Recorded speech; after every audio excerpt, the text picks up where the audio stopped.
What are you watching? Avatar. Oh, you mean that cartoon? Avatar is an anime. No, it's not. Yes, it is. No, it's not.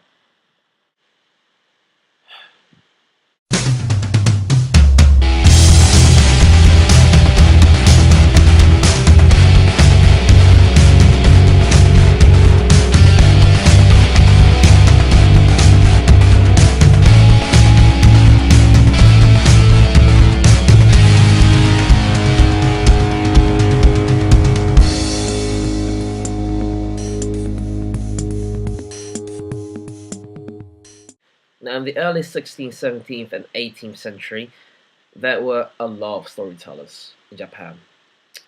And they sold their stories to people, who were wealthy, because in that time, reading was considered, a wealthy thing. If you could read in that time, you were smart. Now, they had to make their stories interesting. How did they do that? They added illustrations. And that's how anime or manga really started. Now, that's really the core of it.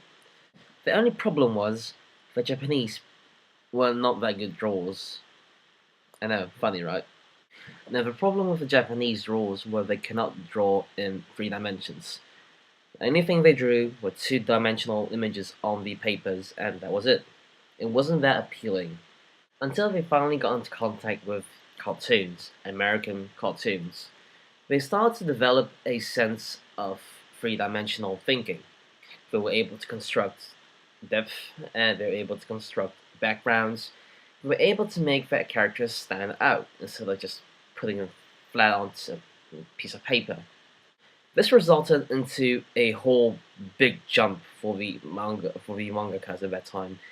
They were so used to just drawing 2D images that all of a sudden when this new thing came out, they just had to be able to do it.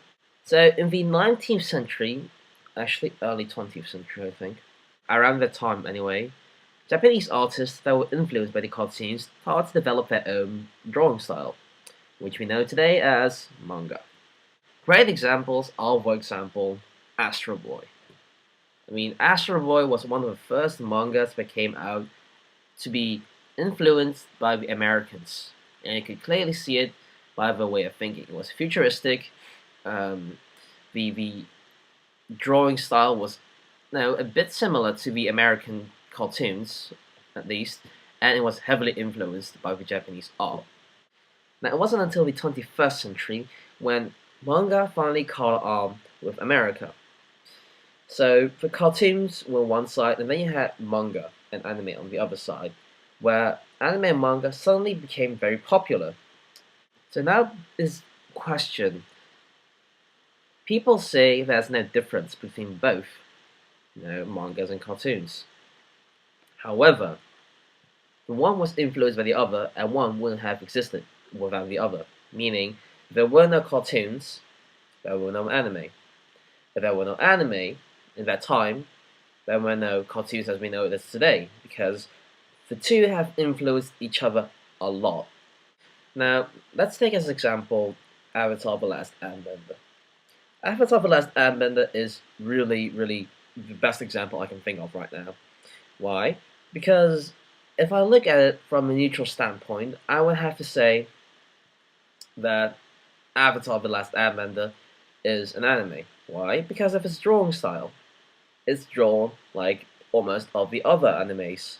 The eyes, the nose, the hands, etc. Now, on the other hand, Avatar is actually could be cartoon because you see it's really influenced by the typical American cartoons these days, by its way of coloring, the characters, um, their way of acting. It's not Japanese like. You can clearly see it's not.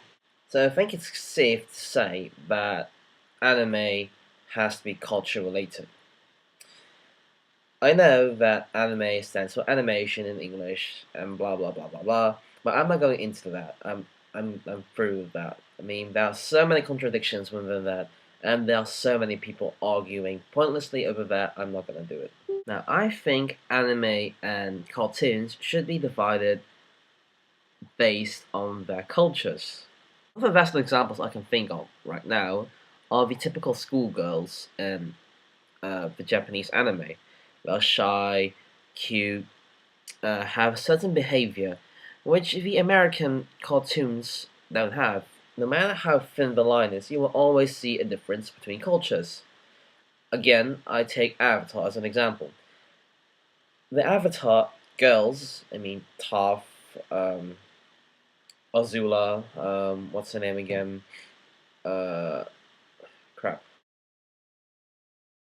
and Katara, compared to let's say girls from Lucky Star.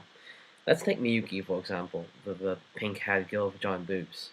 She's very humble and cute and kind of introvert, which makes her very cute. Which makes her an anime character because of her culture. Now, if I had to compare them, you would see a clear difference between Katara and Miyuki. Okay, so some of you are probably saying,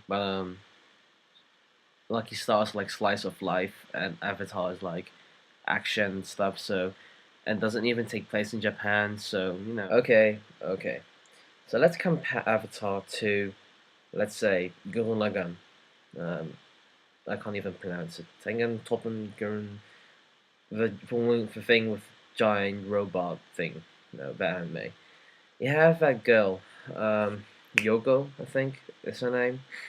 Yogo, you would see that as anime for her way of acting. There are several scenes in the anime, which I'm not gonna go into right now, which clearly show that say, oh yeah, this is anime.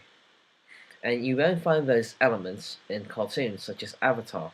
But that doesn't make Avatar any worse. I mean, Avatar is like ranked in my top 10 favorite cartoon/anime. So to conclude, this is my definition of anime.